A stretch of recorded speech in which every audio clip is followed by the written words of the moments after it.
Hi, everyone. This is Recovering Wholeness Together with Lynn and Andrea. I'm Andrea. My pronouns are she, her. I live in Philadelphia, which is the traditional land of the Lenape people. I'm in recovery from alcohol, anxiety, disordered eating, loss, grief, lots of other things too. I want to welcome anyone who is new to our audience, and I'm going to turn it over to Lynn so that she can introduce herself too. Thanks, Andrea. So I am Lynn. Let's see, I'm a wife, mom, grandma. I am a board certified behavior analyst. And I have worked with people in the developmentally disabled population for about 25 years. And now I work with people in the recovery space as well. And I'm really honored to do that. I am a Reiki master in Holy Fire lineage and Kaliki Reiki level 2. And let's see, I am in recovery from alcohol, grief, anxiety, trauma, all of the things, loss, like lack of, what's it called? Lack mentality. That's the big one. Like feeling like you don't have enough or like I'm not enough. So always working on myself. And we are really glad that you're here. So we have a very special guest today, and her name is Staysha Johnson. And I am really excited to introduce her because she's a really big inspiration to me. And I'm going to start by reading her bio and then like let her kind of introduce herself. But we're going to talk to her about all of her wonderfulness. She is a master level Usui Tibetan Reiki practitioner, Golden Reiki practitioner, and crystal sound bowl healer, trained under psychic medium master teacher Leah Hunt, who was trained by the ICRT, International Center for Reiki Training, William Rand. She says she was pushed directly into the healing realm and took it. I love this. Took to it like a fire on a marshmallow. That is like the greatest line I've ever heard. I love that. She says her guides and higher self have brought her great guidance and wisdom through the years, and it is time to start using it. Her greatest joy in life is supporting and healing her community. She provides individual energy healing sessions, distance Reiki sessions, group or individual sound baths to those who need a little bit of help in their healing journeys, and says we will always need more Reiki and sound healing practitioners in this world. And we totally agree. So welcome, Stacia. Thanks for being here. Thank you so much for those kind words. That was so sweet. I'm Stacia. I'm so excited to be here. I have been watching our podcast here or this like YouTube channel. I keep wanting to call it a podcast, We but call it like a because I'm like podcast. I'll like listen while I'm doing other things. And so basically a podcast to me because I'm listening. But I've been inspired by a lot of the conversations that you guys have on your YouTube channel, and I'm so excited to be a part of this. Um, but yes, I live in Grand Rapids, Michigan, and I have a small business, a small energy healing and sound healing business. We are called Omnipotent Soul, and it's my baby. I love Congratulations. Thank you so much. Yeah, we just had our grand opening not too long ago. I am also partnered up with a business collective of small women-owned businesses in Grand Rapids, and we're working towards creating an atmosphere of safeness and authenticity for the people in the community to come and receive treatment. Whether it's through me with a Reiki session, a sound bowl healing session, or through therapy. We have yoga instructors, and we're working on a lot of different things, getting massage therapists and all that. So, yeah, that's really exciting. That's the last thing that I expected to be a part of in this journey. But again, you never know, right? You're just going to go where you're supposed to go, and things are just going to pop up. That's super exciting. I know you're young and to own your own business is like really inspiring. I met Stacia through a Reiki Business Collective group, And I was telling the leader who we've interviewed before, Kristen Standing Stone, like this girl really inspires me. I need to have her on our show. And so I'm glad that you could take the time today and kind of share with us. For one reason, like I hope that it inspires kind of the younger generation. A lot of times when I attend, like spiritual Zoom workshops or classes or meetings, everyone's kind of like my generation, right? The Gen X's and even like, the boomer generation, the older generations, because we have time and we're thinking about spiritual things. But I think you might be Gen Z. Is that right? I'm actually considered like zillennial because I'm born right on the Okay. cusp of both. So Okay. I don't even know So what I am, honestly.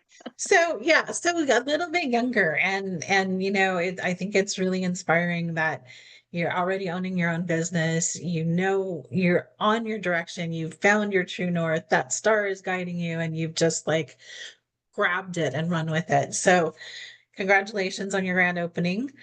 And yeah, we're super happy to have you here. I would love to hear about, kind of what brought you to Reiki. I know a little bit about your story, but if you could share, you mentioned a little bit about like going through some trauma in your life. Feel free to share, just as much as you want to, whatever you're comfortable with, but anything that might help our viewers. Yeah, absolutely. I am always super open to talking about these things.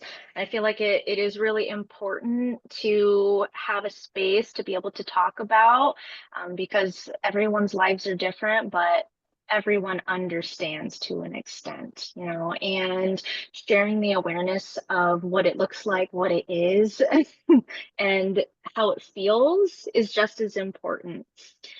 So, I mean, growing up, we moved around a lot. There were a lot of things always going on constantly, and that's how I grew up. We had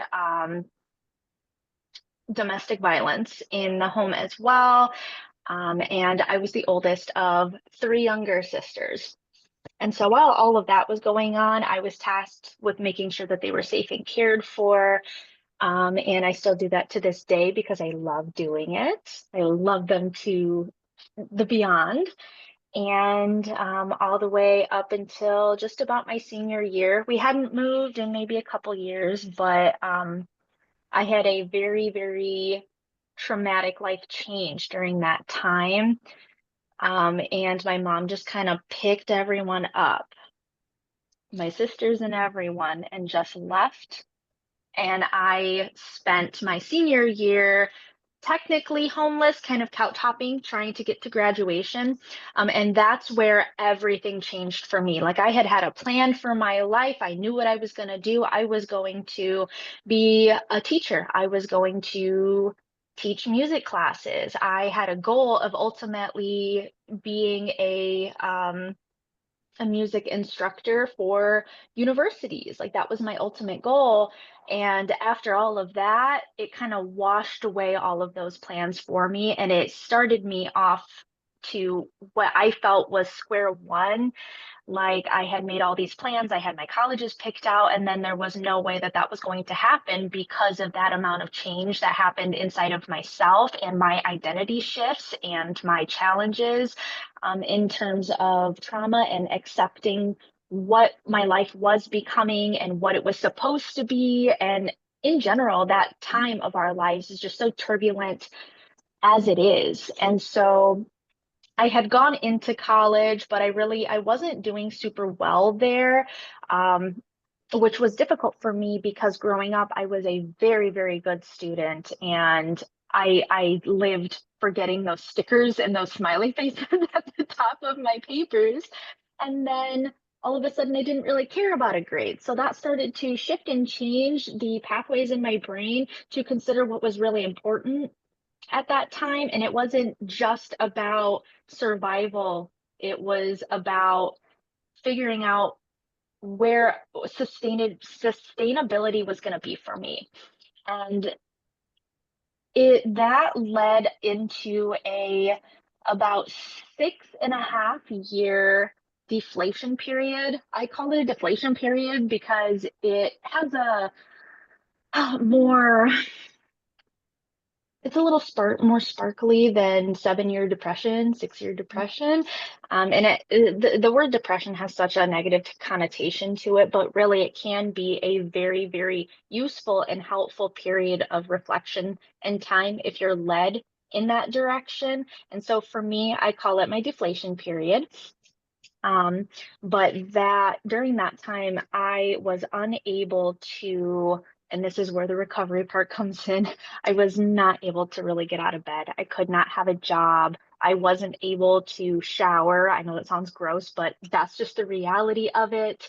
I wasn't able to brush my teeth. I was barely eating, and that's a long period of time to be sitting in bed. But a lot of that time, because my entire life had been unrestful and movement and trauma responses and amygdalic reactions, I was being forced to rest. It was time for me to process everything. And I got lost on TikTok talking to people who are therapists on TikTok lives and watching their videos about trauma and what it looks like and what it's doing in the body and all of these like self-help videos. And I ate them up like it was candy, right?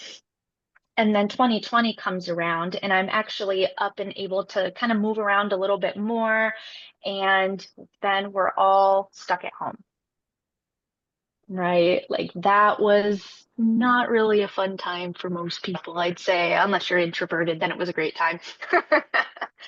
But during that period of time, because I was unable to leave the home, I started receiving flashbacks of all of the traumatic events that were happening in my life. And it was completely unprompted. There weren't any triggers, and they were just flashes like movies across my vision, like in my head.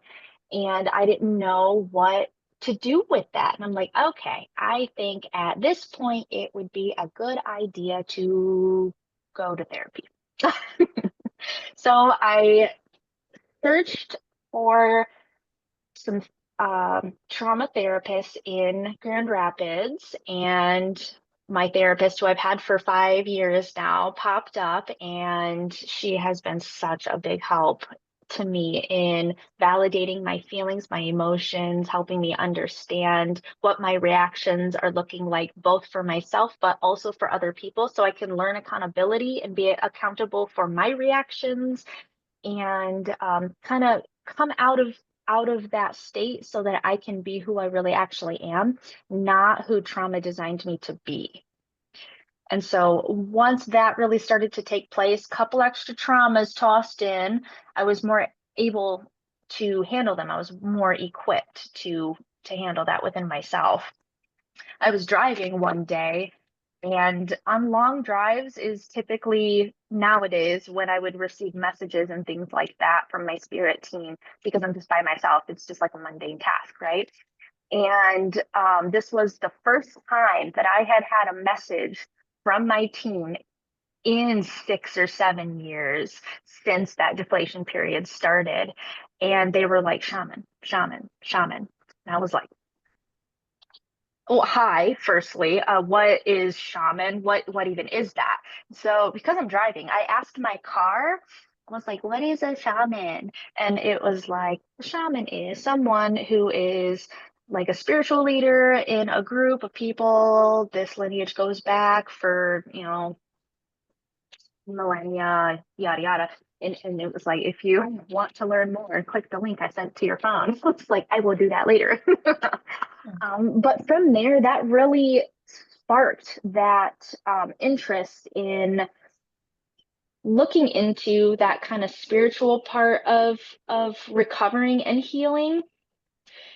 And I knew that I was going to want to help people. I just didn't know how I was going to do it. I didn't know where I was going to be. I didn't have a full college education as planned originally, and I just didn't know what to do with myself. But I knew that there was something more, and I could not settle for anything less than what it was supposed to be. So henceforth, started my journey into looking for Reiki practitioners all around the area of Grand Rapids and the surrounding cities and things like that. And if I would find one, I would click on their website and I would just get this feeling in my stomach and this message in my head like, stop looking, stop looking, stop looking. And I'm like, but I thought you wanted me to do this. I'm really confused. Like, what do you mean stop looking? And then like throughout the 3 years, I didn't listen. Of course, I kept looking and like wasting my own time, not listening. And I kind of just like threw up my hands on it and let it go. And they were like, the time will come. Like we will tell you like when you're ready. You just need to listen. And um I was in therapy one day and I get up to go to the bathroom for a second and I come back and we're on a Zoom call and she goes, "Hey, welcome back. And just so you know, I came across this Reiki Master's website. I sent her the link in the Zoom if you want to look at it. She has free consultations. You should give that a try, see if anything comes out of it." And that was Leia. She has been my Reiki master ever since. I Yes, just, I would love to thank you for talking about therapy and normalizing going to therapy. I didn't mention at the outset, I should have, that that's my day job. I'm a therapist. I'm also a Reiki master and a mom and a wife and a coach, an artist like you. But I love that your work in therapy made space. It was so important on the path to finding Reiki. And I just really wanted to highlight how significant that is for young people. We were talking before we started this session, um, Lynn and I, just about how incredible it is that young people are so equipped to be able to make use of services and get the support that they need. And so I just think that that's such an incredible strength. And I want to thank you for saying that out loud. absolutely. I wholeheartedly agree with you. It is so underrated. It's not even funny. Like, even a therapist needs a therapist, right? We all need the support and the validation and the awareness. And little by little, as we all learn and grow in that way about ourselves, the world gets better in return too. So it just, yeah, help me, help you, help you, help me. Yes. Yeah, it's like Reiki. It's a Yes, domino effect, right? When we take care of ourselves, absolutely. then the people around us are positively impacted by that. You I ever would notice, wholeheartedly Stacia, agree. have you noticed like when you give Reiki that you actually feel better yourself when you're giving it to someone else? That it's like a mirror and it reflects back. Yes, I always, after a session, I'm like, wow, I feel elated. I feel so free. Yeah, Yes, that's that's one of my favorite parts because then I feel it, my client feels it, and we're both just floating around the room, enjoying the space and having fun. We exactly. would, Lynn and I would both love to have the opportunity to have a session with you in person. I'm in Philly and Lynn is in California. Tell us a little bit about what it's like to have a session with you about the type of Reiki that you practice. Yeah, 100%. So my main channel of Reiki is Tibetan Usui, which if you've been on this channel long enough, you've probably heard about Mikao Sui, the founder of this form, this channel of Reiki, or I guess the finder of. Um, so that is my main channel, but I am also well versed in Golden Reiki, which is really, really good for emotional turmoil or difficulty in um, having to deal with more mundane tasks or things that really dull your shine during the day. That's me after grocery shopping. I'm like, I need some golden Reiki. That was a lot. Tell us But yes, about Golden Reiki, because Andrea, do you know about Golden No, Reiki? I don't. I would love to Yeah, hear about it. I think most people know Sui lineage, but tell us about Golden Reiki. yeah. So golden Reiki is more so known for visual, kind of like channeling sun energy. So the vitality, the joy, the I don't want to say emotional stability because Tibetan Usui can do that as well with a certain symbol and stuff like that. But it helps bring you out of a mental state of downness and I'm having difficulty finding my words about this now. But it helps to bring up the mood essentially in the body. It helps to um, promote the body's ability to create those happy hormones in the body as well. And it stimulates those parts of the brain. So it's mostly a mental work. Whereas, I mean, you can use it on the body, but it's more for mental and heart work. And then Tibetan Usui is you can use that for anything, anywhere, no matter where you are. Who founded Golden Reiki? Like, where did it come from? That is a super great question that I wish I knew the answer to, but I actually learned it from my master teacher, Leah. Yeah. And she pulled that from her channel as well and was prompted to pass that on to me because she felt that I would need that where I am in the world and in my line of work. And I always kind of knew that I would be working a lot with women of the community. I've just been getting that message for a long time. And I feel like, especially in this day and age, we need a lot of golden Reiki. We need a lot of reason, right, to continue being ourselves and being joyous and being caring and loving and embracive. Um, to the people in our lives and to experiences and things like that, and not allow ourselves to get bogged down by all of the crazy, terrible things that are happening in the world right now, both locally, nationally, and internationally. It is just absolutely crazy. So being able to put that aside for a moment, ease the mind, kind of empty the brain of thought if possible, and then kind of what's the word? Giving golden Reiki to this person, especially around the third eye and the crown and in this area here, helps to kind of remove and fill in that negative energy with lighter, calmer energy, so that people can enjoy the joy that they can find in everyday life. It's about the little things. I love that. We need more joy. We need to like lead from a place of joy, I think. Mhm. Yes. I think joy Golden can, Reiki is great for that. yes. And it can be an act of resistance, right? Yes, Um, the, yes. the way that Reiki, no matter what system of Reiki you practice, Reiki helps us to focus on or put our energy where we want it to go, right? So we can Mhm. invite more of that in. What advice would you give someone who's new to Reiki? It sounds like you had a really good experience with your Reiki teacher. What would you say to someone that's new to Reiki or new to healing work? What advice would you give them? Absolutely. I mean, my very first little bit of advice is something that I learned for myself, and that's go listen to the Reiki Business podcast by Christian Stone, because the amount of information and help you get from that podcast is astronomical. Like that podcast helped me start my business and gave me the courage and inspiration to do so.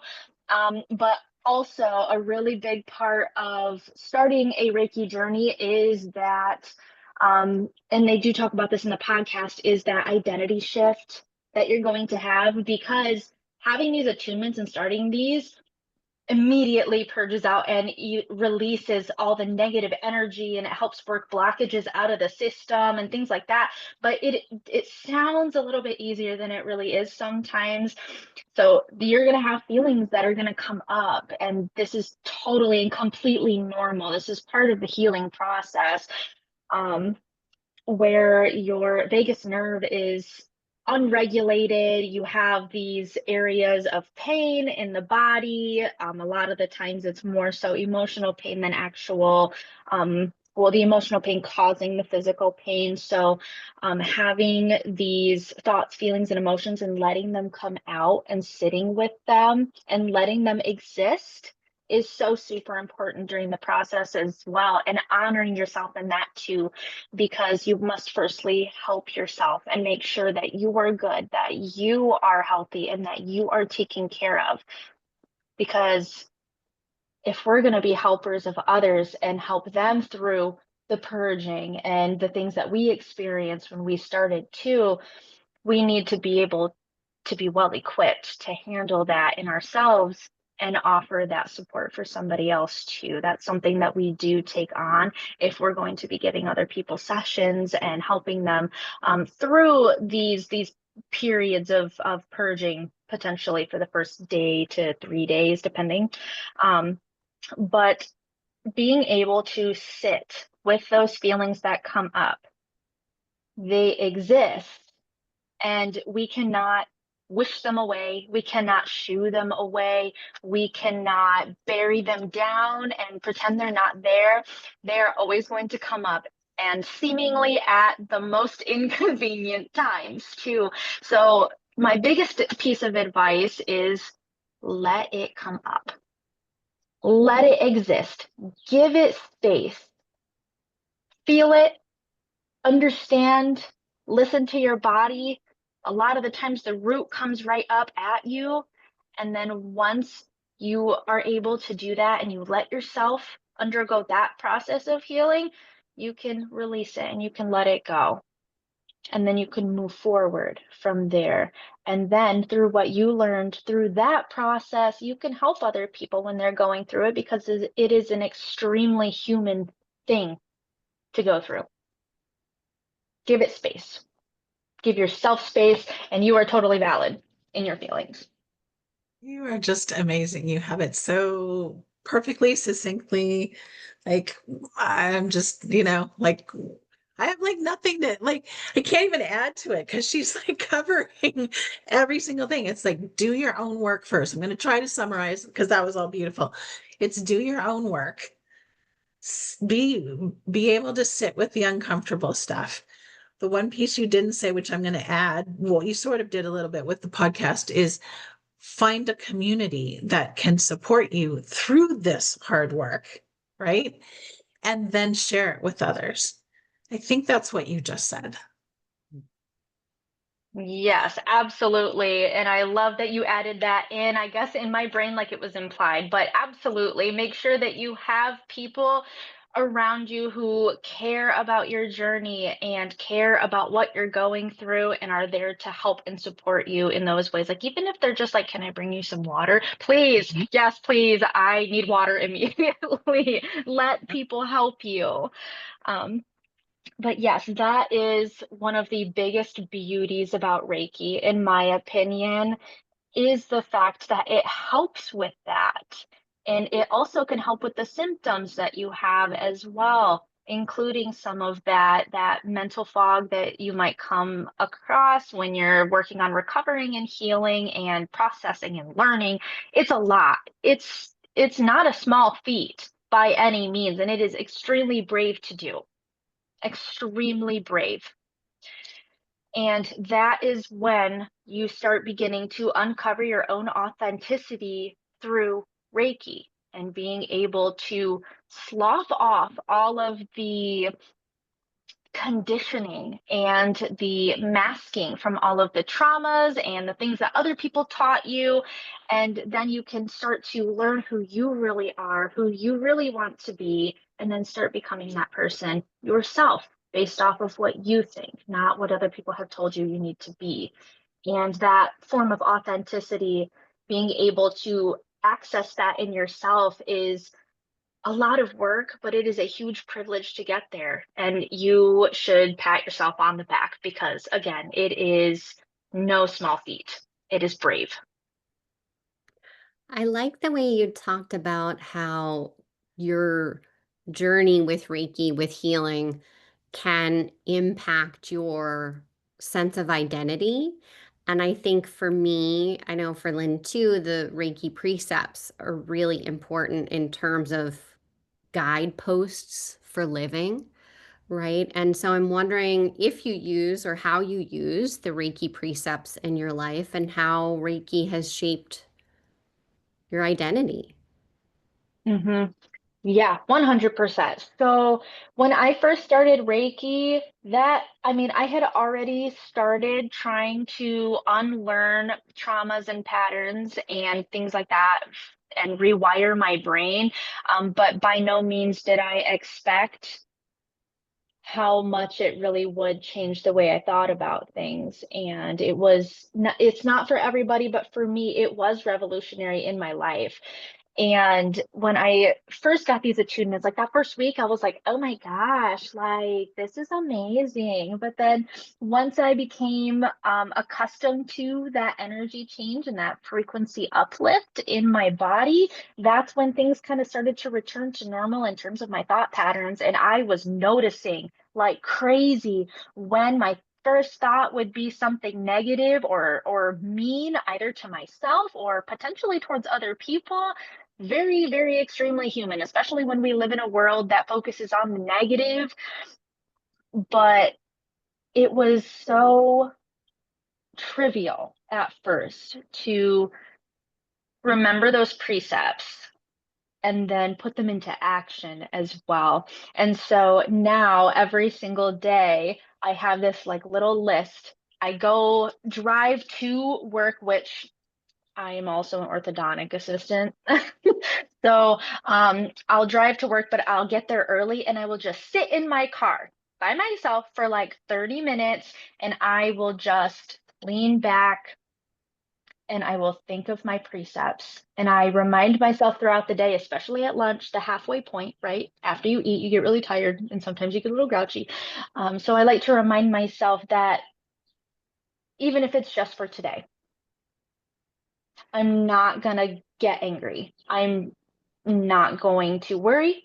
I'm going to be honest in my work. I go through the whole list of them and I'll tell myself until I believe it. Until I'm like, yeah, yeah, we're not going to be angry. This is a great day. And then it starts to become more of a practice, more of an automatic thing that happens, more you're doing a mundane task and it just starts going through your mind on its own because we're training ourselves not just through Reiki, but also through those brain pathways and repetition to remember that just for today, we're going to be the absolute best version of ourselves that we possibly can. And then those days when we need space for ourselves, we will take that and continue to remind ourselves. Mm. It's really nice. You had mentioned to me before we started recording, you used the words autistic brain. And then recently, just like a few minutes ago, I heard you say something about unmasking or masking. And masking is a word that's used as, in the autistic community a lot. Masking in this um, instance would be trying to like fit in with like neurotypicals, right? So putting on the mask that, I'm just like you. And so I wondered if you could talk about like your recovery from having to mask and being able to feel like you can be your authentic self and be, an autistic member of the community. Can you talk about that a little? Absolutely. I would love to talk about that. Yeah, growing up, I didn't know, like, I knew I was a little quirky. People would call me quirky. People would say I was weird or that I made weird faces or whatever. Or, I mean, the list goes on, right? What's new? But I was the gifted child. I was the gifted child, and everyone in the school knew that because I went to a small school. So everyone knew who I was because I was so forward and out with myself and trying new things and doing all of these things. And I loved school and I loved to be there and I loved to talk to people and make people laugh and have conversations and get to know people, you know. I One of my favorite things was when someone new would come to the school and it's like the first day as a new kid, because I moved around so much, I knew what that felt like, was to try and be the first to befriend them. But unfortunately, in kid culture, sometimes that's considered weird. So, I mean, again, the list goes on. But then Yeah. after all of those traumas, everything changed in me. And it was a lot more difficult for me to mask and try and make myself as perfect and acceptable as possible to everyone else, including my teachers, and trying to please my parents and try to be a good role model for my sisters so they had a path to follow. And when that crumbled, yeah, I had no idea who I was. I was like, everything that I thought that I was, everything I thought I was going to be it's dissipated. It's up in the air. Nothing makes sense anymore. And then started the outward display of breakdowns that I would have. And that was really difficult for me to navigate because without a formal diagnosis as a child, I didn't have resources and people didn't understand. You know what I mean? A lot of the times they'd be like, it's not a big deal, like blah, blah, blah, but it is. It's a huge deal. It's a huge deal to me, you know? And then after losing my mask, I didn't even like take it off. It fell off. And I had no choice but to just be exactly who I was. And people thought that I was being rude, ridiculous, mean, disrespectful.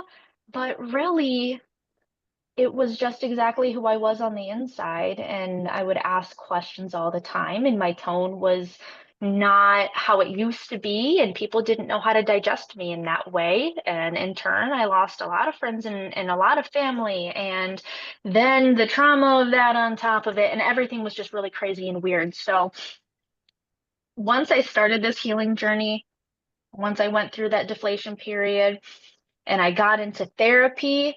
For a while there, I had been misdiagnosed with borderline personality disorder, which is a very common misdiagnosis for people with autism and ADHD. Luckily for me, my therapist was like, we'll look at that. There's potential for, because CPTSD alters everything about your perception of reality. Let's look for that first. So working through that CPTSD on top of it, and then realizing that all of these things were normal in a part of the world, a part of the community, that there are people who are like me, who understand what it's like, what it feels like not having clothes that fit properly, or they're rubbing the wrong way, or having wet fingers, like hair touching the neck, stuff like that. Everyone else around me thought that was weird, but it's really actually super normal for people like me. And Yeah. once I was able to uncover that and be more outward with all of those things, the more people I found who understood as well, being that more authentic version of myself, not the easily digestible person everyone else wanted me to be. And then once I started Reiki, that helped me heal a whole other part of myself that felt ashamed for having these feelings and these sensory discomforts and feeling like I needed to be perfect all the time. And that's something that I know I'm always going to have to work on. But I mean, every time I feel like I could have a breakdown or I'm getting way overstimulated, I start working Reiki into the system and it immediately calms down my nervous system. So it is not only super helpful for neurotypicals, it is extremely helpful for people with neurodivergencies as well. Yeah, I have long thought that it probably it meaning the system of Reiki would be helpful because I mean, I know that if I do my own self Reiki session, and I'm feeling anxious and I'm feeling dysregulated, that within 10 minutes, I don't feel anxious and dysregulated. Um, and yet I've been really careful about sharing about Reiki in the community that I work with, the autistic community, because there's a lot of stuff out there where people are like, do this and it'll cure autism. Do you know what I mean? Like they Yeah. throw, there's a lot of stuff out there, and I want to be really mindful of not saying like this is a cure or it's going to change anyone's like diagnosis. It's just a tool. It's just a tool in your toolbox. And whether you're neurotypical or neurodivergent, it's a tool, right? It's not a cure for anything, and we don't want to change anyone who has an autistic personality. Like, you have an absolutely amazing, lovely personality. You're very direct, you're genuine, you're authentic. You show up as who you are, Staysha, and I love that about you. So definitely wouldn't want to change any of that for 1 second.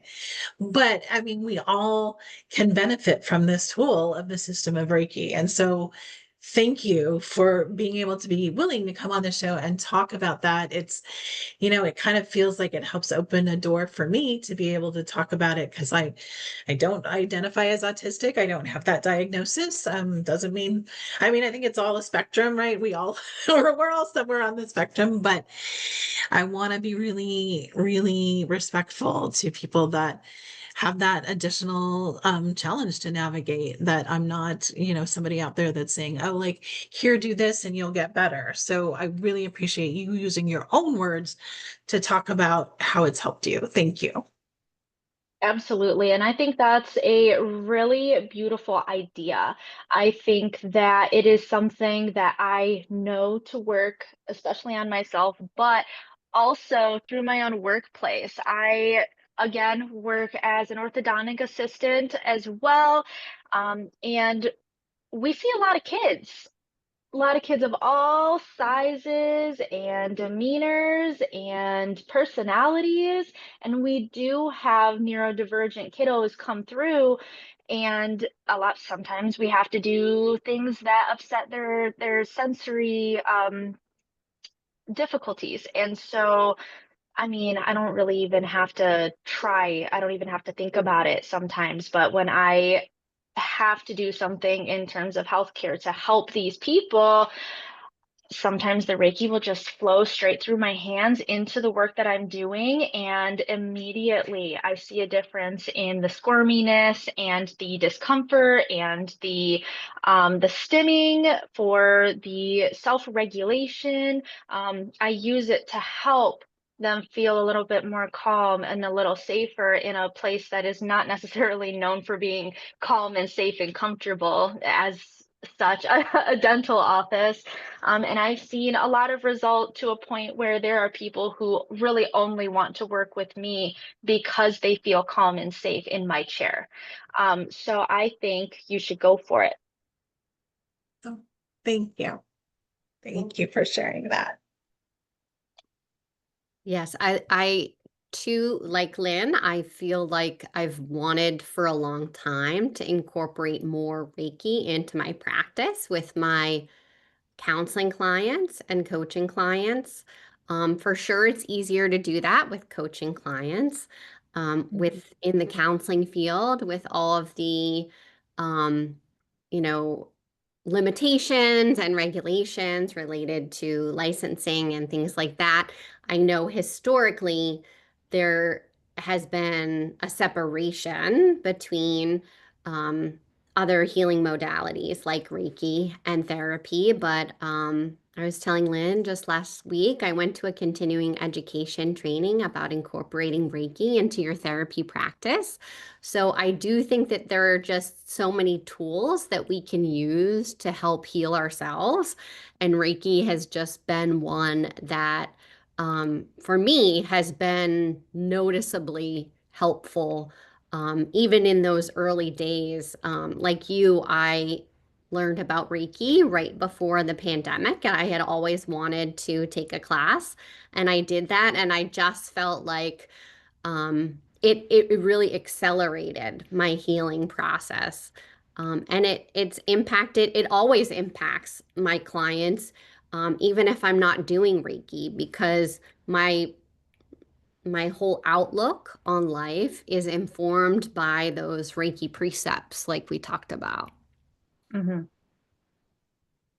Yeah, it's very Reiki is so versatile. You can literally you can give it to animals, you can give it to people, you can put it in your water and in your food, you can feed it to your plants and help them grow and your garden, and it makes all the difference no matter where you're putting it. And then on top of that, it's always for the intention too.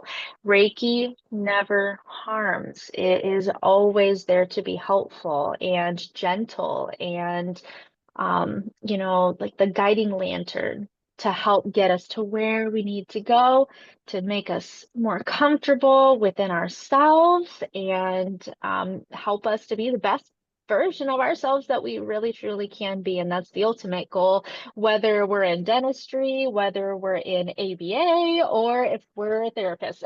You could be Yes. working in a grocery store or a bank teller, Yep. put Reiki into the money. Like you could put it anywhere and it helps. Yeah, Yeah. amen to that for sure. Yes, I forgot that you actually have worked in ABA, right? I Yeah, did as a yeah, behavioral technician. yeah. She's a behavior tech. She's one of my people. That's my Yeah, tribe.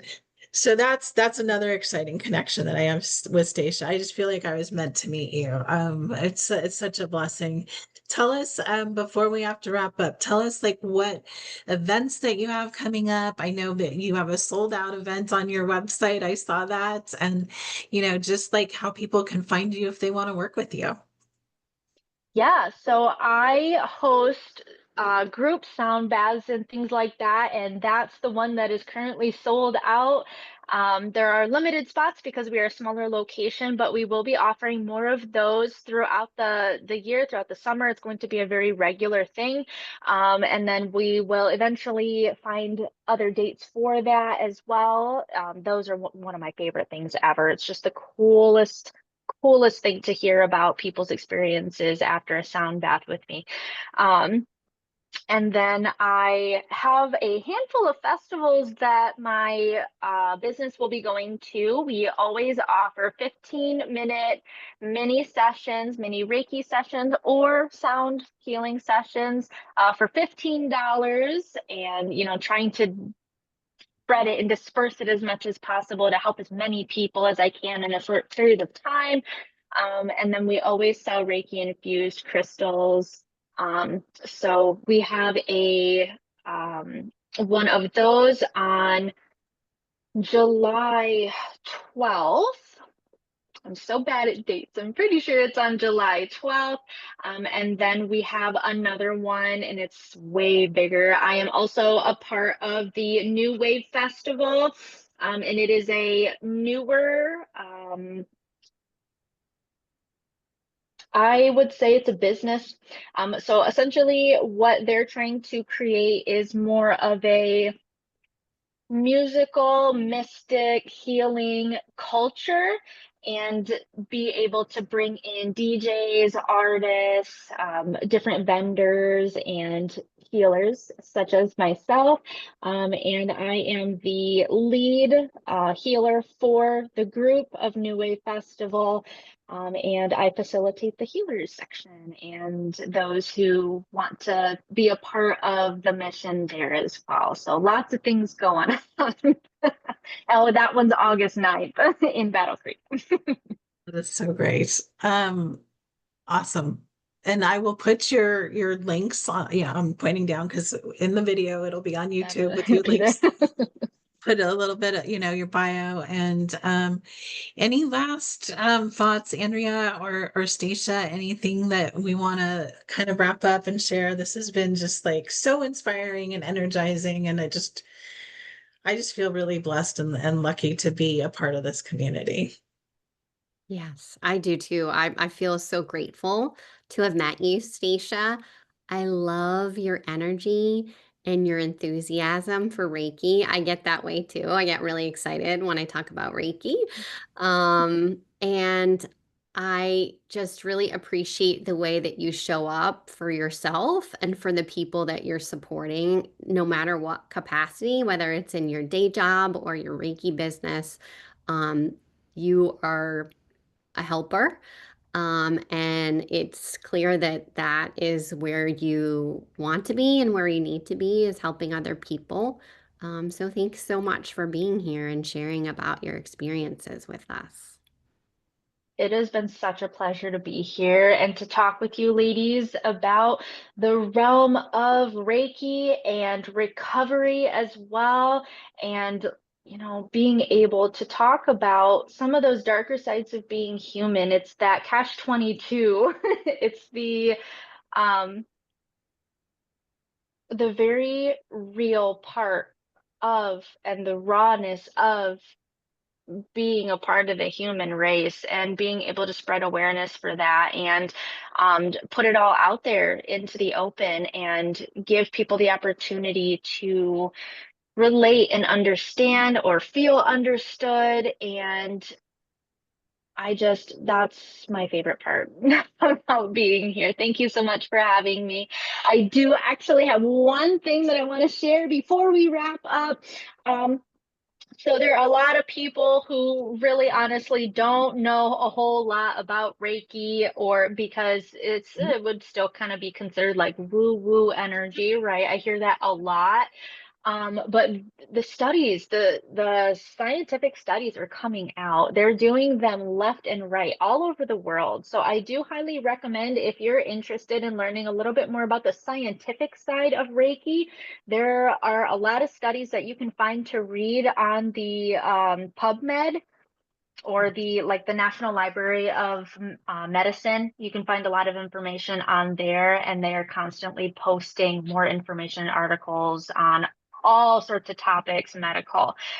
So I highly recommend if you're interested to go look into it. Thank you. Um, I think Center for Reiki Research is also a really good place. That's a website. Yes. So they're doing a lot of Reiki research, and most of it's, medical, like, how it helps with cancer or people that have, chronic illnesses, hospitalizations, and stuff like that. I cannot wait for somebody to, I'm going to plug the crap out of this right now. I cannot wait for somebody to put some money behind autism and Reiki, so I'm putting it out there into the universe because I know I love my clients. And just like what you were saying, you're working in the dentist office, high stress, the Reiki flows out of your hands. That's exactly what happens with my clients. And it's like, I'm not doing Reiki, I'm not giving them a Reiki treatment. It's just the fact that, I might put a hand on a shoulder and I see somebody relax and I can feel that they like feel safe. And like that's the gift of Reiki. It's such a blessing. So thank you for bringing up the science of Reiki. I mean, everything you've said has just been so on point and just, like a bright star for people to follow. So I will end this by saying thank you for bringing up the fact that the world is really in turmoil right now. I grew up in the generation where Mr. Rogers, Fred Rogers, was like the guy that I watched on TV on Saturday mornings, and he always said, "Look for the helpers." And you, Stacia, you're a helper. So thank you for being you. Thank you for being unmasked, Stacia, out there being a helper. Thank you, Stacia.